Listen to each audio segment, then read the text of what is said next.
बात तो ये समझनी पड़ेगी, शायद तूने 11th क्लास में ये बात समझी हो कि हम कवर तो ये करेंगे पूरा का पूरा, हमें कवर तो यही करना है, लेकिन क्वेश्चन आने की प्रोबेबिलिटी यहां से भी है, यहां से भी है, यहां से भी है, यहां से भी है। ये बात तो समझनी पड़ेगी। एक ही जवाब है, डू योर बेस्ट। आप अपना बेस्ट करो, मैं इधर से अपना बेस्ट करूं, तू उधर से अपना बेस्ट कर, दोनों मिलकर बेस्ट करते हैं और इस जर्नी को शानदार तरीके से हम कंप्लीट करते हैं। ये ही एक सिंपल सा तरीका है। तो कुछ कुछ बातें हैं। सबसे पहले यहां पर सबसे पहले ज्ञान लेना नहीं है, ठीक है, ज्ञान देना है, सॉरी ज्ञान लेना है, देना नहीं है, पहली बात। दूसरा, लास्ट तक टिके रहना है, बहुत इंपॉर्टेंट है। तू समझ मेरी बात को। मैं अगर मेरे दिल से अगर 100 लाइन लिख लेगी ना, तो 100 की 100 लाइन यही बोलेंगे कि बेटा लास्ट तक टिके रहना, लास्ट तक टिके रहना, लास्ट तक टिके रहना, लास्ट तक टिके रहना। ये मैं इसलिए कह रहा हूं, ध्यान से सुनो। कोई भी चैप्टर होता है ना, उसके कुछ लेवल्स होते हैं। जैसे कि मैं आपसे बोलूं भैया ये हो गया तेरा बेसिक लेवल, ले भाई साहब बेसिक लेवल हो गया वाला, बिल्कुल एकदम ठीक है सर जी, बेसिक लेवल हो गया। ये हो गया थोड़ा सा ऊपर जाएगा सब बोर्ड लेवल, मैंने कहा ठीक है भाई बोर्ड लेवल हो गया। ये तेरा हो गया जेईई मेंस लेवल, ठीक है सर जी जेईई मेंस लेवल हो गया। ये तेरा हो गया, इसी के साथ साथ मान के चल, इसी के साथ में आजकल हमारे नीट वाले बच्चे भी इसी के आगे पीछे रहते हैं, उनका नीट का पेपर भी हमारे जैसे ही जेईई मेंस के जैसे ही आ रहा है। मैंने कहा ठीक है भाई साहब। और ये हो गया भाई साहब जेईई एडवांस लेवल, ठीक है सर जी। ये बात तो हमारी समझ में आ गई। ये जेईई एडवांस है, ये जेईई मेंस है, यहीं पर नीट है, और ये तेरा बोर्ड है, और ये तेरा बेसिक है। तो एक बात तो ये समझनी पड़ेगी, शायद तूने 11th क्लास में ये बात समझी हो कि हम कवर तो ये करेंगे पूरा का पूरा, हमें कवर तो यही करना है, लेकिन क्वेश्चन आने की प्रोबेबिलिटी यहां से भी है, यहां से भी है, यहां से भी है, यहां से भी है। ये बात तो समझनी पड़ेगी। क्वेश्चन आने की प्रोबेबिलिटी तो यहां से भी है, यहां से भी आ सकता है, यहां से भी आ सकता है, यहां से भी आ सकता है, यहां से भी आ सकता है। सपोज कोई भी एक चैप्टर है, तू सपोज कहते तू कहेगा सब मुझे ना फ्लूइड मैकेनिक्स नहीं आता सर, एग्जांपल के तौर पर 11th क्लास का चैप्टर है। मैंने कहा ठीक है भाई साहब नहीं आता, तो नहीं आता तो कोई बात नहीं, बेसिक बेसिक ही कर ले। क्या पता तू यहीं पर कोई सिंपल सा फॉर्मूला बेस्ड सवाल है वो तू करके ले गया। कुछ जरूरी थोड़ी ना है कि भैया तुझे हर एक चैप्टर जेईई एडवांस के लेवल के बिल्कुल हाई फाई लेवल तक आने चाहिए कायदे में, लेकिन अगर किसी कारण बस कोई एक तेरा चैप्टर छूट गया है तो इट्स ओके, उसको आप एक डिसेंट लेवल तक जरूर कंप्लीट करें, क्योंकि क्या पता यहां से सवाल आ जाए। और ये सारी चीजें तभी हो सकती है जब तू लास्ट तक टिका रहेगा। सर लास्ट तक टिके रहने का मतलब क्या है? लास्ट तक टिके रहने का मतलब ये है कि मैं यहां से पढ़ाऊंगा, कभी क्लास का लेवल बहुत ऊपर जाएगा, कभी बहुत ही ऊपर चला जाएगा, कभी नीचे आएगा, कभी बेसिक से आएगा, कभी जैसे आएगा। अगर तू लास्ट तक टिका रहेगा तो डिसेंट लेवल तक सारी चीजें तू अपने आप कवर कर जाएगा, और ये बहुत ही जरूरी है। बात समझ में आ रही है? ठीक है सर जी, ओके, यहां तक बात हो गई है। Do your best. I think आप सब लोग को आईआईटी में सिलेक्शन की भूख होगी। आप सब लोग जानते होंगे कि सर जो है, सर हमको आईआईटी में सिलेक्शन लेना है। अब आईआईटी में सिलेक्शन लेने के लिए आपके कुछ सवाल जवाब है। सर जी कितना घंटा पढूं, कितना घंटा पढ़ने से आईआईटी में सिलेक्शन हो जाएगा? बेटा इसका कोई जवाब नहीं है। इस सवाल का बस एक ही जवाब है, डू योर बेस्ट। आप अपना बेस्ट करो, मैं इधर से अपना बेस्ट करूं, तू उधर से अपना बेस्ट कर, दोनों मिलकर बेस्ट करते हैं और इस जर्नी को शानदार तरीके से हम कंप्लीट करते हैं। ये ही एक सिंपल सा तरीका है। तो हमारी बात, इसके लिए तेरे पास एक बहुत अच्छा टीचर होना चाहिए, जो कि तू जानता ही है, ठीक है? ठीक, मेरी साइड से, हमारी साइड से कोई कभी कमी नहीं होगी, तेरी साइड से तू कमी मत होने दे, अपनी साइड से तेरी तरफ से कोई कमी नहीं होनी चाहिए। दोनों मिलकर बेस्ट करेंगे, सिलेक्शन को उस पार पहुंचाना फिर बहुत ही आसान हो जाएगा। ये सोच लेना, ध्यान से मेरी बात सुन ले, रोज का रोज अपना बेस्ट करना है, यही इकलौता मंत्र है। और हमारी बात, बच्चे सोचते हैं सर आज मैं 14 घंटे पढ़ लूं क्या, 15 घंटे पढ़ लूं क्या, सर यार 1 कैसे लाए, सर यार 100 कैसे लाए, 50 कैसे लाए, सर इसके लिए क्या स्ट्रेटेजी होनी चाहिए, इसके लिए क्या स्ट्रेटेजी होनी चाहिए। भैया हमारी तो बस एक ही स्ट्रेटेजी रहेगी, सुन ले ध्यान से, चाहे फिजिक्स हो, केमिस्ट्री हो या मैथ हो, तीनों सब्जेक्ट में एक ही स्ट्रेटेजी रहेगी। क्या? सर हम अपना बेस्ट करेंगे, रोज का होमवर्क रोज करेंगे, रोज की क्लास रोज करेंगे, यही है भैया मूल मंत्र, इकलौता मूल मंत्र। बात समझ में आ रही है? इकलौता मूल मंत्र, रोज की क्लास रोज करनी है, रोज का होमवर्क रोज करना है। ये नहीं कि आज जो होमवर्क दे दिया भाई साहब कल छूट गया, परसों छूट, ना, रोज आना करना भाई साहब। और इन सबके अंदर मैं आपसे बोलूंगा, डू योर बेस्ट, अपनी तरफ से बेस्ट करो। अब 100% छोड़, 150% करना भाई साहब। 50% 11th क्लास वाला भी तो है जो तू बर्बाद कर चुका है। क्लियर है? ठीक है सर जी, आगे बढ़ते हैं नेक्स्ट। अब अगला एक डाउट आपके दिमाग में आता है, अब तू सोच रहा होगा कि सर पढ़ाओ ना, सर पढ़ाओ, ये सब क्यों बता रहे हो सर, ये सब मत बता, सर पढ़ाओ। देख मेरी बात सुन, तू जानता है मैं पढ़ाऊंगा, कोई बच्चा ये टाइप करेगा सर 11th बर्बाद हो गया, सब मेरा सिलेक्शन हो सकता है क्या, सर मैं 11th का रिवीजन कैसे करूं? तो वो सारी बातें जो मेन लाइव क्लास में बीच में आती, सारी बातें बीच में तू बार बार पूछता, तो सारी बातें मैंने आज की क्लास में यहां पर लिख दी है। अगला प्रश्न ये है, सब मेरी 11th बर्बाद हो गई है, तो देख भाई अगर सच्ची मुच्ची का डाटा अगर मैं बोलूं,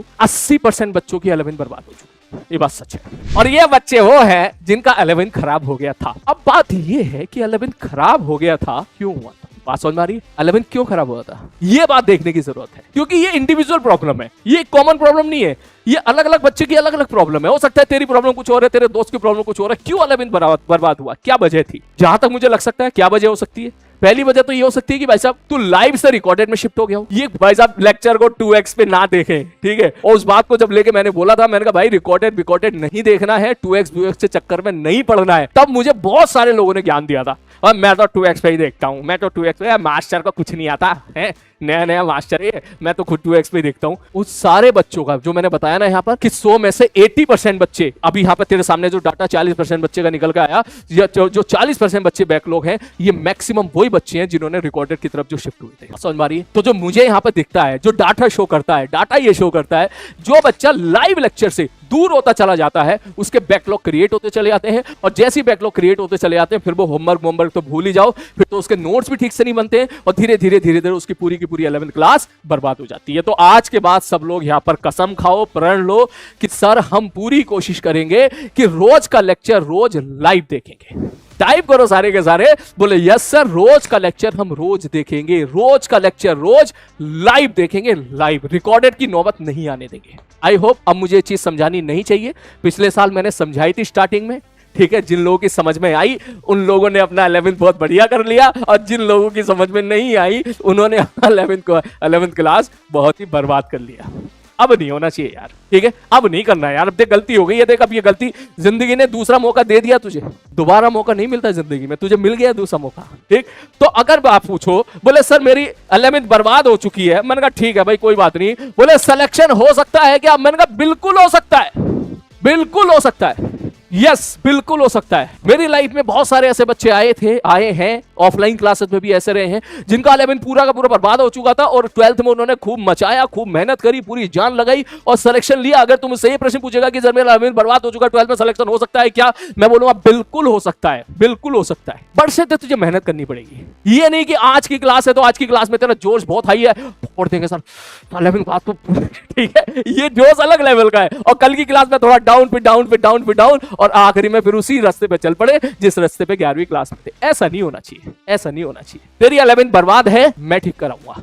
मैं मानता हूं कि इसको करने के लिए मुझे एक्स्ट्रा लेक्चर्स तुम्हें देने पड़ेंगे, लेकिन मैं दूंगा, मैं तेरे को रास्ता दिखाऊंगा कैसे 11th को ठीक करना है। ये मेरी रिस्पॉन्सिबिलिटी है, तुझे हाथ थामना पड़ेगा सच्ची ईमानदारी के साथ और सच्ची नियत के साथ। बोले हाँ सर मैं अपनी 11th ठीक करना चाहता हूं, आप बताओ क्या करना है, बस तू ये बोल, फिर तू सारी चीजें मेरे हवाले कर दे, फिर मैं तुझे बताऊंगा सही सही वक्त पे कैसे 11th को ठीक करना है। और मेरी तरफ से जो जो ज्यादा से ज्यादा हेल्प हो सकती है वो मेरी तरफ से मैं हेल्प करूंगा, टेंशन बिल्कुल मत ले। बस तेरी नियत में होना चाहिए कि हाँ सर मैं चाहता हूं कि 11th क्लास अपनी बढ़िया करना। बोल, अगर तू तैयार है तो मैं तैयार हूं, ठीक है, अगर तू तैयार है उधर से तो मैं तैयार। देख अपने आप नहीं होगी 11th ठीक, तू कहेगा सर लड्डू दे दो, लड्डू खा लूं 11th ठीक हो जाएगी, ऐसा नहीं होगा, ठीक है। 11th जो बर्बाद है उसे ठीक करना एक डिफिकल्ट टास्क है, मैं तो तेरे साथ हूं अगर तू हाथ आगे बढ़ाई तो। क्लियर है? कैसे करना है ये तू मेरे ऊपर छोड़ दे, तू बस ये बोल देना कि सर हम आपको ब्लाइंडली फॉलो करेंगे, जैसा आप बोलोगे हम वैसा करेंगे। बस मुझे ये जवाब चाहिए और इसके पीछे 100% नियत चाहिए वो करने की। फिर तू टेंशन ना ले, तेरी 11th जो भी होगी मैं बढ़िया करा दूंगा, मेरी रिस्पॉन्सिबिलिटी है, ठीक है भाई। कैसे करना है, क्या इसके लिए क्या मुझे कुछ रिकॉर्डेड लाइव लेक्चर लेने पड़े, या फिर रिवीजन लेक्चर लेने पड़े, या तुझे कुछ और रास्ता दिखाना पड़े, या कुछ भी जो करना है वो मेरा काम है, वो मैं करूंगा, वो मैं प्लान करूंगा बैठ के आराम से। तेरे को टेंशन नहीं लेनी इस बारे में, बस तेरे अंदर नियत होनी चाहिए कि हाँ सर आप जो रास्ता दिखाओगे मैं आपके साथ हूं, तो भैया मैं तेरी 11th क्लास कवर करा दूंगा। कब कवर कराऊंगा, कैसे कवर कराऊंगा, मेरे ऊपर है, बात समझ में आ रही है? वो मेरे ऊपर है कि मैं चैप्टर के बीच बीच में कराऊं हल्के से, ठीक है। 10-15 दिन हो गए, फिर चल आज छोटा सा एक चैप्टर मैंने रिवाइज करा दिया, चाहे मैं ऐसे कराऊं, ठीक है, कि चल आज ना हम लोग सर्कुलर मोशन रिवाइज करेंगे, सडनली मैंने सर्कुलर मोशन रिवाइज करा दिया तेरा काम का, ठीक है। या फिर हमारा जैसी 12th क्लास समाप्त हुई उसके बाद फिर थोड़ा डोज बढ़ा के 11th कैसे ही कराना वो मेरी टेंशन है, तेरा साथ होना चाहिए, बस खत्म कहानी। Yes we are with you, बहुत बढ़िया, शानदार। उसके बाद तो भैया 11th की जो रिवीजन वाला पार्ट था इसकी रेस्पॉन्सिबिलिटी यस हम सबकी है, मेरी है, तेरी है, हम करेंगे। अगर खराब हो गया है 11th क्लास तो हम मिलकर उसको ठीक करेंगे। क्लियर है भाई? तो अब अपने दिमाग से ये जो बोझ लिए तू घूम रहा है, अच्छा मेरा 11th खराब हो गया सर मैं क्या करूं, अब इस बोझ को निकाल कर फेंक दे और कह दे भैया मेरा 11th खराब हो गया, तो तेरा आंसर होना चाहिए तो क्या, कद्दू। बहुत फेमस वर्ड है कद्दू, ठीक है। हर तरह की समस्याओं को हर लेता है कद्दू, हर तरह की समस्याओं को खा लेता है कद्दू। कोई भी परेशानी आए बोले 11th क्लास में वाले चीज वाला आर्टिकल मुझे बिल्कुल नहीं आता, मैं क्या करूं, कद्दू।